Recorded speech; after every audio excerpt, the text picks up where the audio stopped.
Bien, amigos, si tomáramos la fecha desde el 15 de hoy, 15 de agosto del 2022, 16 de agosto, podíamos perfectamente hacer una agenda de todo tipo aquí en República Dominicana para iniciar aquellas cosas que tenemos pendientes. Siempre tendremos muchas cosas pendientes. Nunca tendremos todos los problemas resueltos, pero tenemos que tener la disposición. Específicamente, aprovechar las fechas que se utilizan para recordar, también para hacer propósitos. Y no solamente en lo personal, en lo gubernamental, en lo político. Los partidos políticos tienen necesariamente que revisar el futuro de ellos y es un buen momento para primero reflexionar y luego, el mismo 17, comenzar a trabajar. Por ejemplo, nosotros tenemos una agenda que se inicia con el ascenso al poder del PRM. PRM, un desprendimiento del PRD, con un candidato que solamente había asistido a 3 elecciones, 1 como vice y 2 como presidente. Gana en el tercer intento. Tiene apenas 20 años, nació después de Trujillo, tiene apenas 20 años en actividad política, aunque es hijo de una casa de un político. Llega al poder por desgaste y por un propósito de que los sectores de poder, tanto nacionales como extranjeros, se dispusieron salir del PLD, eso no hay ninguna duda. Entonces llega Luis Abinader con el PRM, tiene 730 días, le queda lo mismo, pero tiene necesariamente que intentar una reelección. ¿Por qué no? Si Danilo 8, Leonel 12, Balaguer 20, ¿por qué Luis no 8? Si no ha tenido la oportunidad de desarrollar su propio programa de gobierno. Con problemas. Primero, con aliados. Tiene que cumplir con los aliados. Y una particularidad, sus aliados apenas le lograron una mayoría de 53%, pero para la cantidad y el poder de los aliados fueron pocos, porque estaba el poder económico y el poder extranjero, pero ese poder no tiene votos. Entonces, el PRM era pequeño porque era un desprendimiento del PRD. La crisis, y cuando termina una crisis, esa misma crisis se reproduce y aparece una nueva crisis de una guerra con la que nadie estaba contando. Y le afecta al tema más sensible que nosotros tenemos, que son los combustibles, y que afecta a toda la economía, teniendo que comprar petróleo al doble de cuando llegó. Estados Unidos lo apoya, pero le condiciona una serie de elementos que le dejan un terreno muy pequeño para operar. Por ejemplo, el gobierno anterior había abierto un abanico con China que nos tenía varios problemas resueltos. No China. No China en ningún lugar importante. Entonces, todas esas cosas es que este hombre tiene que enfrentar. Pero tiene otra cosa. La lucha contra la corrupción le cierra el paso a alianzas, porque se sabe que la corrupción en mayor o en menor medida toca a todo el mundo. Entonces le cierra el paso con el PLD de aliado, que es quizás la organización política que podría darle apoyo a Luis Abinader. Sin embargo, se cierra cuando independiza el Ministerio Público, porque sabía que no podía echarse sobre los hombros la lucha contra la corrupción, y tuvo la mala suerte de que las personas no han aceptado esa independencia, porque el Ministerio Público ha limitado la persecución de la corrupción contra un sector muy específico, Danilo Medina y el PLD. Y se pone de manifiesto en lo económico cuando hace 3 días confirma a Héctor Valdés en el Banco Central. Por tanto, la última palabra en economía la tiene el presidente. La última palabra en la justicia la tiene el presidente, porque nombra al procurador y es presidente del Consejo de la Magistratura. Entonces, todo eso ya hay conciencia y se le pone difícil maniobrar. Pero, como hay que medir el contrario, posiblemente las fuerzas contrarias no tengan la fortaleza para vencer al gobierno. Entonces, eso es con respecto al gobierno. Pero se justifica algo que hemos dicho aquí, que es la palabra justicia restaurativa. Cuando estalla el problema de el procurador que es enjuiciado, aparecen entonces unos elementos que están patentes en los últimos gobiernos del PLD, y es la participación de sectores de poder en negocio con el Estado. Los sectores ricos de aquí no se conformaron con seguir en sus líneas tradicionales de negocios, y los ricos participan en energía, en combustibles y hasta en suplidores del Estado, que eso se lo dejaban antes a un grupo muy específico.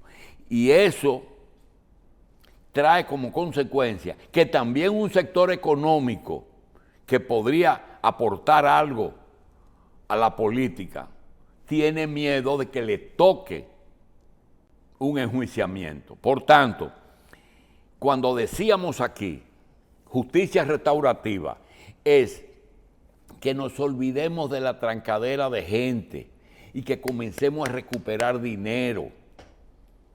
Porque cuando la Procuraduría hable con 20 o 25 personas que no quieren ir a la prisión y empiecen a discutir, es mucho el dinero, muchísimo, que se puede recuperar. Yo particularmente tengo entendido que en el primer tirón, en la primera parte, se podría llegar a cubrir hasta los 200,000 del presupuesto de educación. Pero, por lo visto, ese juicio, al igual que los 3 brazos y que Odebrecht, se va a coger mucho tiempo porque la negociación es importante. Entonces, aquí tenemos que aplicar algo que creo que fue idea no de Balaguer, creo que fue de Peña Gómez, que una vez dijo, lo mejor de lo nuevo y lo mejor de lo viejo. El presidente quería y quiere presentar un gobierno joven, y usted coge su gabinete, pero en la medida que pasan los días, tú te estás dando cuenta que ha tenido que echarle mano a la experiencia. Nosotros decíamos que en seguridad social ya es tiempo de hablar de Arismendi Díaz Santana. Yo creo, que en relaciones con la iglesia, que en investigación, en diplomacia, en periodismo, hay que hablar con Víctor Grimaldi. Yo creo que hay que leer a Leo Matos en su propuesta que le hiciera hace tiempo a los que tratan de resolver el problema haitiano. Hay que leer a Vincho Castillo en el Consejo del Viejo al Joven y hay que leer a Negro Veras. No estoy diciendo que hay que buscarle empleo, que leerlo y aplicarlo, porque ellos no están pidiendo trabajo, sencillamente están haciendo exposición. Yo creo que la confirmación de Héctor Valdés, el nombramiento de Milagros Ortiz, la presencia de Hipólito Mejía detrás del grupo de agropecuarios y el bateador emergente que es Kiko Tabar, que logró, señores, Kiko Tabar logró confeccionar una comisión que le da apoyo a la administración de la lotería, al juego de azar entero, porque ahora lo pasaron a la lotería. Consiguió los dos obispos más importantes que hoy se ponen de manifiesto con la coronación. El obispo de Higüey y el obispo de Santo Domingo son parte de la comisión de la Lotería Nacional y de los juegos de azar. Además de Pancho Álvarez, que es el abogado de Participación Ciudadana. Entonces, lo mejor de lo viejo y lo mejor de lo nuevo es necesario. Por otra parte, nosotros tenemos el caso de la coronación. Queremos decir algo que le decíamos a Víctor Grimaldi ayer. Aquí, la Iglesia Católica en algunos momentos ha tenido un papel importante en la política. Aquí se sabe que cuando Perón llegó aquí huyendo de Argentina y llegó el nuncio Zanini, le dijo a Trujillo, me voy porque donde ese hombre llega se cae el gobierno. Y así fue. Fue a Haití, se fue Duvalier, fue el Papa.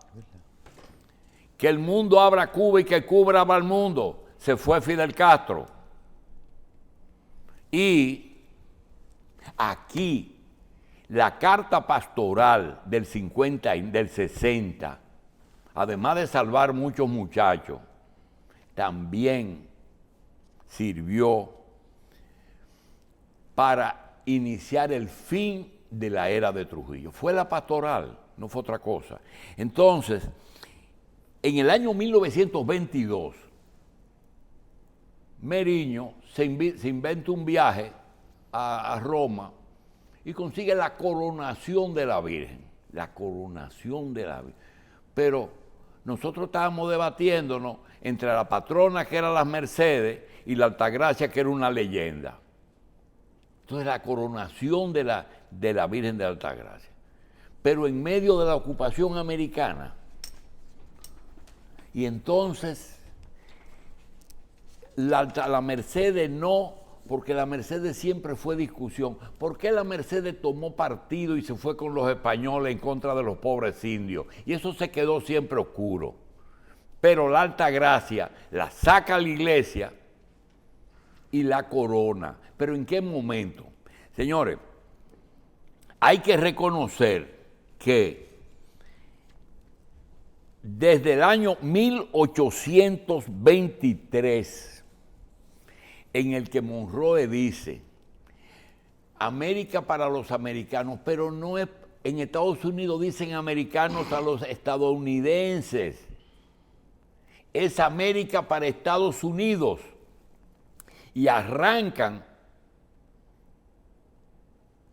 casi 50 o 60 años después de su independencia, a conquistar América. Y tenemos suficiente material para decir que tuvimos el gobierno de Báez negoció Samaná en su último periodo.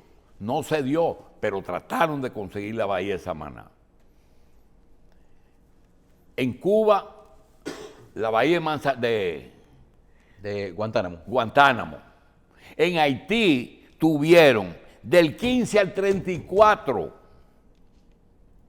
del año 1915 al 34. En 1898, Cuba y Puerto Rico.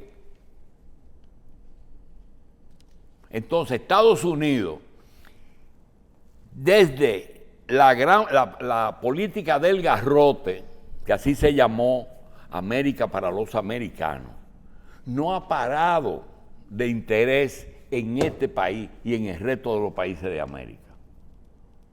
No ha parado, para bien o para mal. Organizó el país, organizó los caminos y las carreteras que necesitaba para transitar.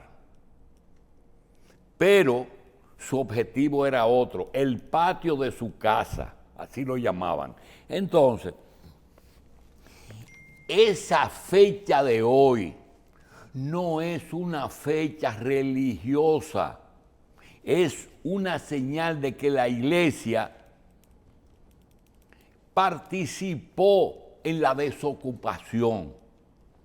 Naturalmente, fue 2 años después, pero Estados Unidos tuvo del 16 hasta el 24, y en el 22, en agosto, es que la iglesia lleva a cabo ese acto que hoy conmemoramos. Nosotros no estamos conmemorando un Santa María, Madre de Dios, ruega por nosotros, 56,000 Ave Marías que hemos rezado, que está muy bien que lo hayamos hecho. Pero lo que subyace ahí era un deseo de desocupación. Y la iglesia fue que lo propició con esa coronación. Y que nos quitemos esa pena, que nadie ha querido tratar, porque ustedes saben que cuando se trata de Estados Unidos, nadie habla de eso. Porque hasta la izquierda es de derecha aquí. Entonces, queríamos decir que para nosotros, la independencia de Núñez de Cáceres en el 21, la independencia real en el 44 de los haitianos, la restauración en el 63 de España y la desocupación en el 24 de Estados Unidos. 4 independencias. Y póngala como usted quiera. Entonces, eso nosotros queríamos celebrarlo. Y la coronación en el mismo año que llega la primera iglesia protestante propiciada por la invasión. También esa fue otra que quilló a la iglesia, que es que los americanos trajeron el protestantismo a la República. Ahí tú pasas por las Mercedes, esquina 19 de marzo, y ves en la librería dominicana, primera iglesia evangélica dominicana, Julio Postigo, porque Estados Unidos tiene su gente. Julio Postigo estaba en el 20 y pico en la traída de la iglesia evangélica, pero en el 65 Julio Postigo era vicepresidente de Inver Barrera en el gobierno de Reconstrucción Nacional. Inver Barrera tuvo el 30 de mayo, porque ellos pusieron a Trujillo en el 30, pero lo mataron en el 61. Inver Barrera tuvo en el 61 en la autopista 30 de mayo. Y tuvo en el 65 en el gobierno de Reconstrucción Nacional. Nosotros algún día le vamos a contar todas las familias que han tenido siempre buenas relaciones, como debe de ser, pero que se sepa, que se sepa. Entonces, queríamos señalar eso. Vuelvo y repito, si hoy, 15 de agosto, y mañana 16, tuviéramos la oportunidad y no tuviéramos compromisos con otros productores, sería un magnífico momento para tener por lo menos 48 horas de 15 y 16 de agosto, de televisión en vivo, invitando sectores que hablen de estas cosas que hemos mencionado. Vamos pues a decir que nos quedamos cortos y que esperamos entonces ahora que termine. En este momento fue llevada la imagen de la Nuestra Señora de la Altagracia a la iglesia La Altagracia y luego irá al Centro Olímpico. Quiero saludar a un sacerdote que le entregaron las 6 horas más difíciles de la serenata esta mañana, que fue a Fray José. Fray José fue el que encargaron de las horas de vigilia desde las 12 de la noche a las 6 de la mañana. Bien, ese es el que trabaja por las viviendas. Sí, sí. Bien, vamos a hacer una pausa.